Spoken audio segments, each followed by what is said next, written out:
Chers amis, bonjour. Une perle sur Parashat Lech Lecha. On voit dans Parashat Lech Lecha que Hachem va ordonner à Avraham Avinu de quitter son pays et de partir vers Eretz Israël. Seulement lorsque Avraham va arriver en Eretz Israël, qu'est-ce qu'il va trouver là-bas? La famine. Donc malgré lui, il va devoir s'exiler et partir, où ça cette fois-ci, vers l'Égypte. Seulement sur le chemin, il va s'apercevoir que sa femme est très belle, contrairement aux Égyptiens qui étaient à l'époque des gens extrêmement laids. Et donc, qu'est-ce qu'il va faire Avraham Avinu? Il va devoir cacher sa femme. Seulement, les douaniers vigilants vont découvrir sa femme et ils vont la prendre et ils vont l'emmener à Pharaon.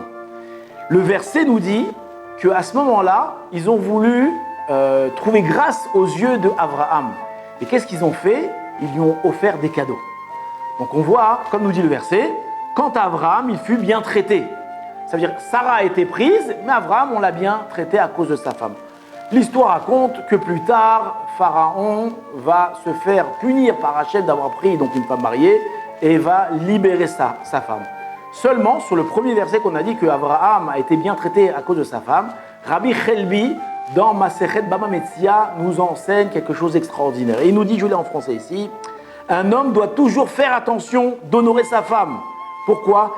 Car la bénédiction ne se trouve dans sa maison, dans sa demeure, que grâce à sa femme.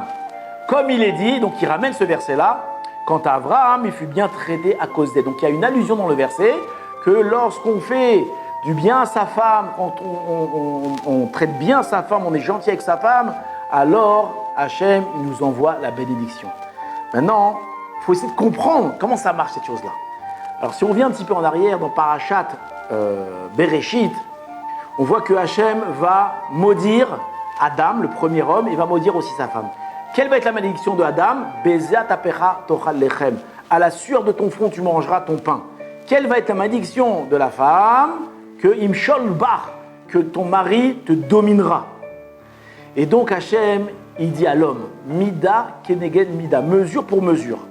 Si tu n'exagères pas avec la malédiction de ta femme, ça veut dire si tu n'es pas trop dominateur sur ta femme, tu n'exagères pas à l'écraser et à la dominer, mais au contraire, tu lui fais du bien, et tu l'encourages et tu lui fais des cadeaux, alors moi aussi ta malédiction, à savoir la malédiction de ta subsistance, je l'allégerai.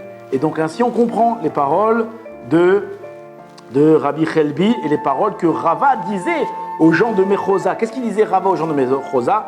Honorez vos femmes afin de vous enrichir. Si vous les hommes, vous n'exagérez pas avec vos femmes et au contraire vous les honorez, alors moi Hachem, mida keneged bida, je n'exagérerai pas dans votre malédiction et je vous enverrai des richesses.